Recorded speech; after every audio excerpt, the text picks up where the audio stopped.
Hey everyone, welcome back to the Ortotech Garage. My name is Keith. Today I want to talk to you about the single most important do-it-yourselfer project you'll probably ever need to know. That's replacing your battery. Let's get into it.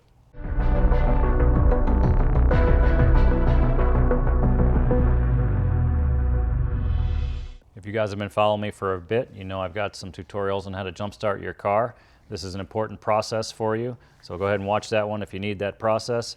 But this is the next thing that comes after jump starting your car. Most of the time, if you needed to jump start, you probably got a bad battery. You should know how to change it. I want to walk you through all the tips and techniques, what we're looking for when we change the battery, how to clean the battery terminals and the posts on it, and how to make sure that you got a successful installation. I'm also going to talk to you a little bit about memory saver and some things that you might need to do after you install your battery. So we're going to talk about this battery here, which is in this Toyota RAV4. It has a top post battery. This is probably the most common battery you're going to see, but there are other batteries, especially for General Motors products. If you're driving a Chevrolet, Cadillac, any of those types of things, you're probably going to have a side post battery, which means they'll just flip these terminals from the top over to the side. If you have that, this process is going to be similar, but you just need to use a 8mm wrench generally to take the terminals off. Then the tools are just a little bit different. We'll indicate that for you. On this vehicle, we're going to want to remove the access cover here so we can get the battery hold down off. And that's going to be the first step. So on here, I've already removed, for the sake of speed in this video, all the little clips that are in here. Generally, with just a little screwdriver, you can pop those out, and then we can get this entire cover off here. And I want to show you once we've got the cover off.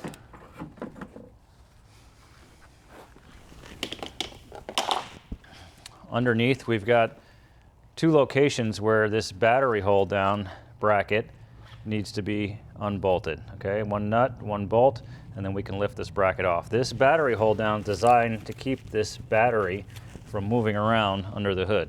It's really important that this thing is on here. Don't ever put a battery in and not reinstall the battery hold down. Now that we've removed this entire cover here that's covering the condenser and the radiator, we've got access to the other bolt for this battery hold down.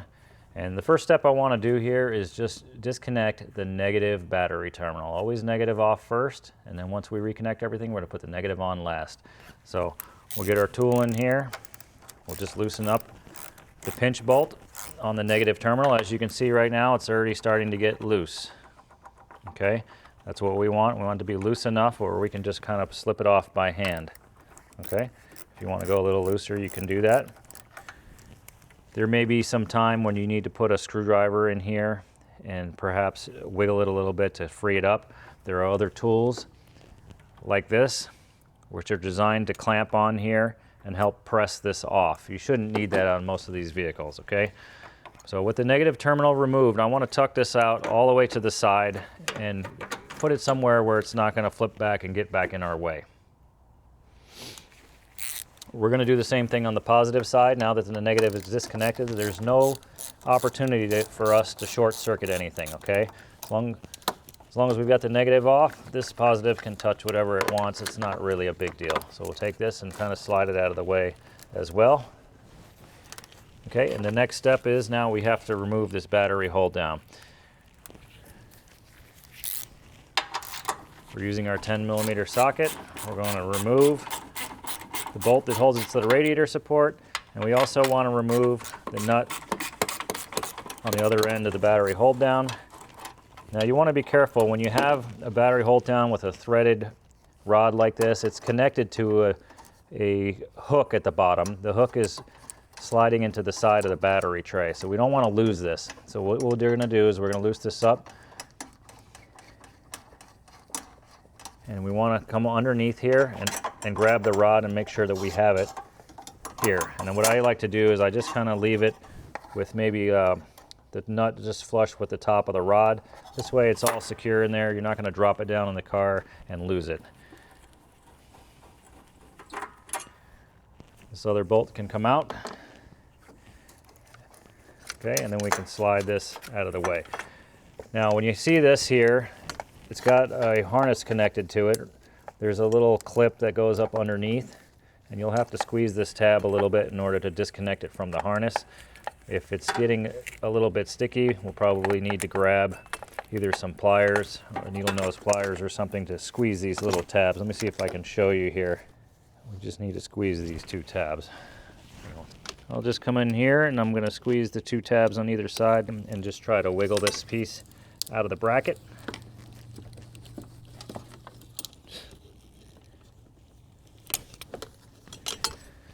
Okay, now we're disconnected. So with this out, we can remove the hold down, and like I showed you before, you can see the J hook on it. If we leave the nut on it, it just all stays nice for us, so we don't have to worry about losing it. All right, so we've got the negative disconnected first. We disconnected the positive. We removed the battery hold down bolt and nut. We've got the J hook. We didn't lose it. The next step is just to lift this battery out.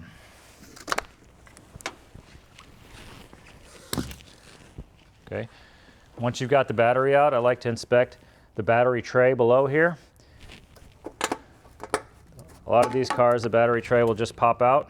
It's a plastic cover, and this is to protect the metal tray that's underneath it and to insulate the battery a little from the metal tray, keep it from rubbing and wearing and things. So if this is dirty, I would recommend you take this over to your sink or hose, with a garden hose, whatever you have, get this cleaned out. It's got all this debris in here. You can go ahead and just shake it out of there if you want, dust it off. I've got a rag here. I like to clean up this thing just a little bit, and then we can reinstall that. And if you had a new battery, we take our battery and reinstall that. Okay. Now, if you're looking on this battery, I wanted to show you a couple things. This has these little battery rings. I'm not a big fan of these at all, but we'll leave them on there. The customer's got them on there. But we got a lot of corrosion here around the battery terminals. And there's a couple of tools that we can use to remove the corrosion. This type of tool will fit over the battery post and help brush the material off it. See how it's coming clean here?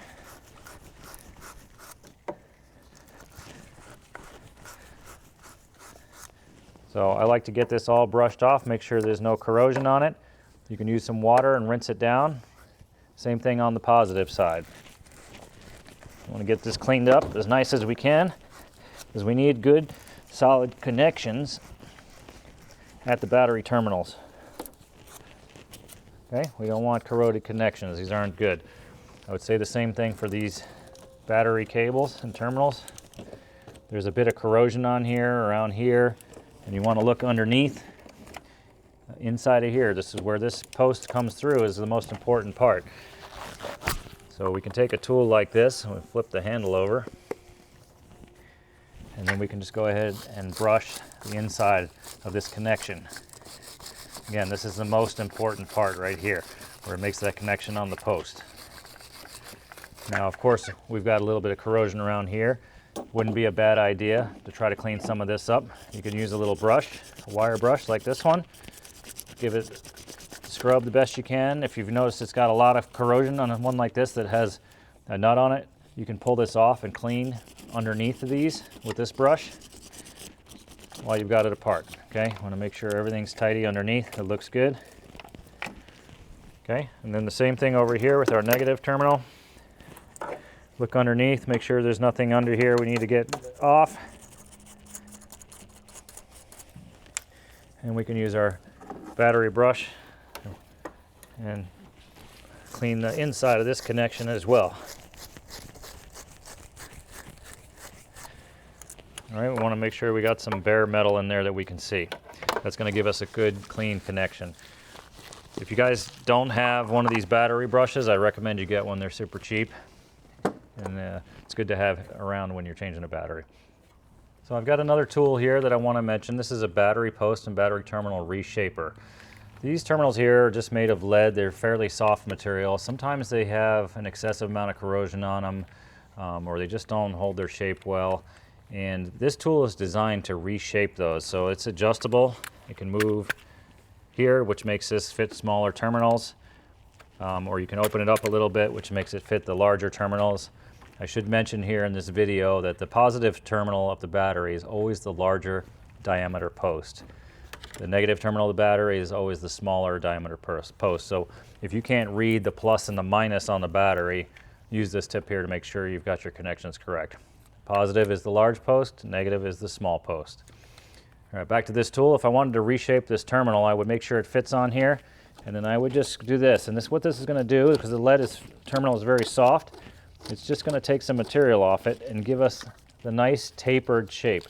So when I say tapered, I mean the base of this battery post is wider, and then the top of this battery post is a little bit thinner. Okay, it's tapered all the way up to the top. The same thing here. So if these were to need a reshape, and again, you guys are putting a new battery and you shouldn't have to do this, but you could do this on your old battery if you needed to.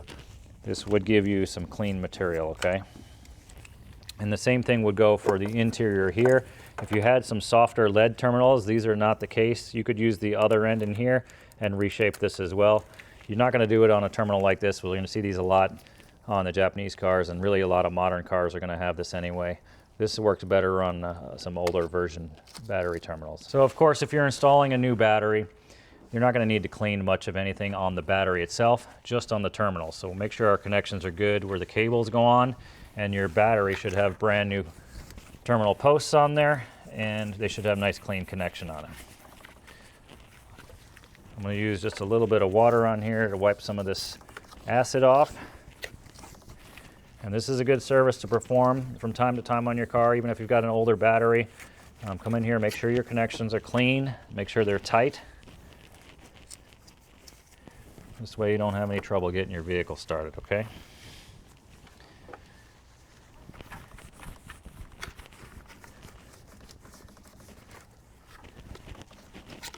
The next step is to install this battery hold down, but if yours has corrosion on it like this one, I'd recommend you get some cleaner and clean this off as well. You don't want to put it back on there with all this corrosion underneath it sitting on top of your brand new battery. I'm going to go ahead and take this one over to my sink, scrub it and clean it up a little bit, and we'll reinstall it. I've got most of the corrosion cleaned off of this now. Obviously the paint is deteriorated. If you guys had the time and the desire, this would be a good time to maybe take this over off to the side, put a little black spray paint on here, get this bare metal covered up. It's not 100% necessary, but it sure looks nice, and it'll keep the metal from deteriorating even faster than it would as it is exposed to the elements. All right, we're gonna reinstall our J-hook here with our battery hold down. There is a hole in the back of the tray back here that this needs to sit in. So I'm gonna go ahead and stick the hook in the hole. And once I've got it in the hole, I want to just kind of hold up on this until I get everything snugged down. This way it doesn't fall back out of the hole. We're going to use our little 10mm bolt in the front of the radiator support.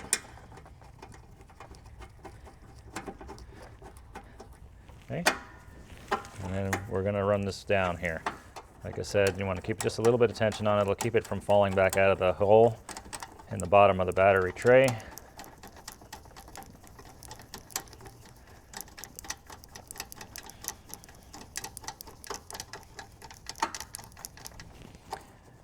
Now, when I'm doing these, I like to make sure that this bar is situated halfway between the two caps here. This way they're not touching there, and it just makes the battery installation look a little bit cleaner. And if you need to take the caps off for any reason to check the electrolyte, you can still get access to them.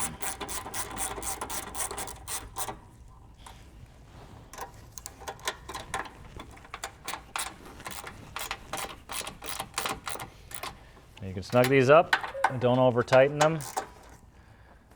This battery case is made of plastic. We don't need to make it over tight, but you just want to make sure that the battery is pretty stationary under a little bit of pressure. We don't want it sliding around. It could do damage to the cells inside the battery. You could be losing some fluid there if it's banging around a lot. This is a flooded style battery. It's full of electrolyte.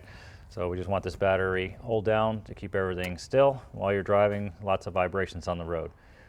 All right, so we're ready to reconnect the battery here. We'll put these little felt pads back on, positive and negative.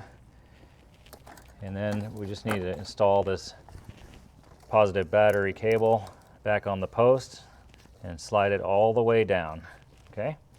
So we want this sitting as far down on the terminal as we can so we see something exposed at the top of the terminal here. The reason we do that is because we want a tight fit on here, and that terminal is tapered, and so is the battery post. So if we push this down all the way, it gives us some room to tighten this up. If these two ends are touching in here, we won't be able to tighten this and effectively get this tight without it wiggling. So push it all the way down. Make sure it's seated. If you need to spread this for some reason, I told you you can put a screwdriver in there. They also make a tool, a battery post spreader. It looks like pliers that help you expand that a little bit. So just make sure it's seated all the way down. That's the important part. Don't beat on it with a hammer. You don't want to break anything internally on this battery. Once we're seated, you can go ahead and snug this up. Doesn't need to be overly tight, but just grab your terminal, make sure it's snug. That connection is good. The next step here is to connect your negative terminal, okay? I wanted to explain a minute why we're gonna remove the negative terminal first and then install the negative terminal last. And the reason for that is if we were using a wrench like this one that's made of metal, we don't want this to become a short circuit, okay? So basically, if I'm on my positive terminal and I'm tightening this up and I touch something metal, let's just say I touch it over here to this, I have a potential to have a dead short circuit between my positive and something ground on the battery. Now, everything metal on the car is potentially a ground. This is a negative ground system, which means anything metal is going to find its way right back to the negative terminal. So if I were to touch something metal on the engine or on the outside of the car, this could create a short circuit. So you always want to have this off. With the negative off, there is no short circuit. There's no connection to the battery. So it doesn't matter how we do that. But if we were to do it the opposite way, with this connected, then we do have a short circuit all the way back. I hope that makes sense. All right, back to the negative terminal, same thing. You're going to push it all the way down. Make sure it's seated as far as it'll go. Okay, and then you can snug up the terminal using the pinch bolt.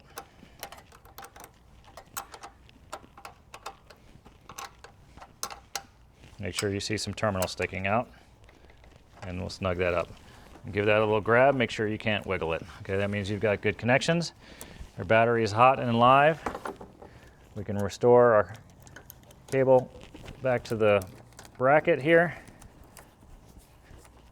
And then the last thing we need to do is just install the cover again, put all our clips back in, and you're ready to drive away.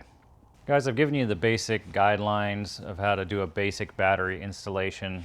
As with all the videos I do, I need to leave you with the caveat that not every vehicle has an easy installation. Okay, there's vehicles out there that are very complicated to change the battery. Some of them you have to get up underneath the car. They're behind the passenger seat. They might be in the trunk. They hide the batteries all over the place. And some of them you have to remove, maybe components that might have a fuse box or something covering the battery. So there's, they don't get much easier than this. This is about as easy as you're going to find for a battery install. But the process doesn't change any. And I want to make sure that if you take anything away from this video, it's the point that I made about removing the negative cable first and then installing the negative cable last. As long as you follow that step, you're not in any danger of short-circuiting anything or blowing fuses or doing any of that stuff, other than the fact that obviously you need to connect positive to positive and negative to negative, okay? That kind of goes without saying, I think, but I'll say it anyway. Positive to positive, negative to negative, and then when you're removing, negative off first, negative on last. I think those, if you get that correct, you're not going to have any problems with danger of doing any damage or anything. I also wanted to mention another thing here that we see a lot. Modern computers on a car cause all kinds of problems now. There's so many electronics and things that there's a lot of initialization and reset procedures for all kinds of stuff. So your radio might not work after you disconnect a battery. Your windows may not open and close properly. Your sunroof, climate control, AC, there's all kinds of things that could give you some fits after you've lost electrical power for a period of time. There's nothing to keep the memory alive for very long in there once you've removed the 12-volt battery. So you should know for your vehicle, do some research before you disconnect it, or at least know in the back of your mind that if you've removed the battery, it's possible that one of these functions that I've talked to you about here may not work, okay?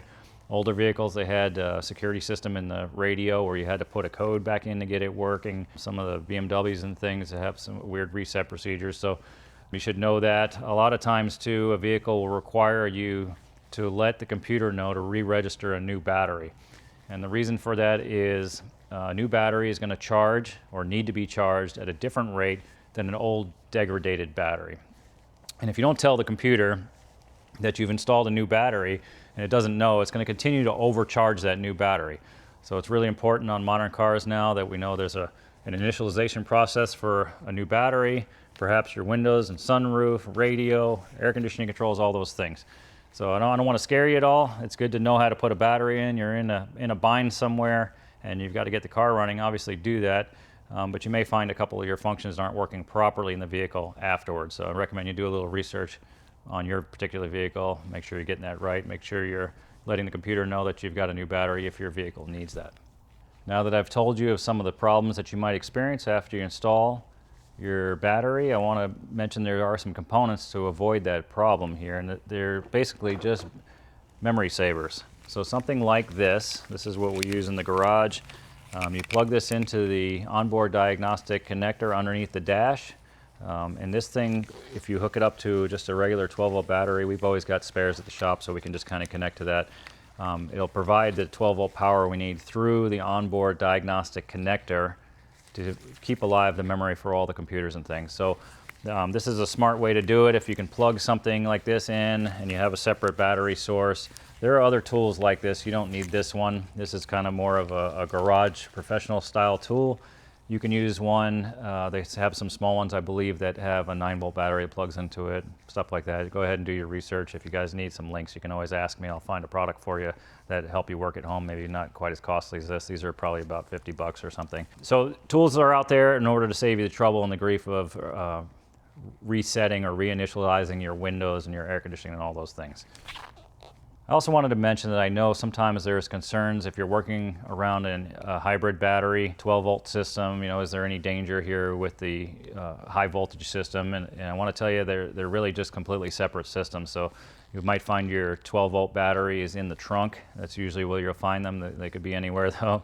All the hybrid wiring and things is usually encased in big fat orange wire to let you know that's the high voltage system. The high voltage battery is usually stored away somewhere where you can't easily touch it or get to it. So there's not really a whole lot of concern there. The same steps apply to putting a battery in your hybrid vehicle or even your electric vehicle, fully electric, as do here pretty much. Obviously follow your owner's manual. It's going to outline the procedure for you in there. If you don't have that, get in touch with a repair manual somewhere. Make sure you're following the correct procedures for your vehicle. But generally speaking, it's going to be a similar process here. Just don't touch together your positive and negative terminals ever. No need to do that. You'll discharge capacitors and lose memory on things for sure, especially if you've got a memory saver plugged in. That's not a good idea. And follow the other tips that I gave you here a little earlier in the video. Appreciate you following along with me, and we really like you to like and subscribe to our videos here. We're making this content to hopefully make your life a little bit easier. By you supporting us, we're able to support you even better, and we'll see you in the next video.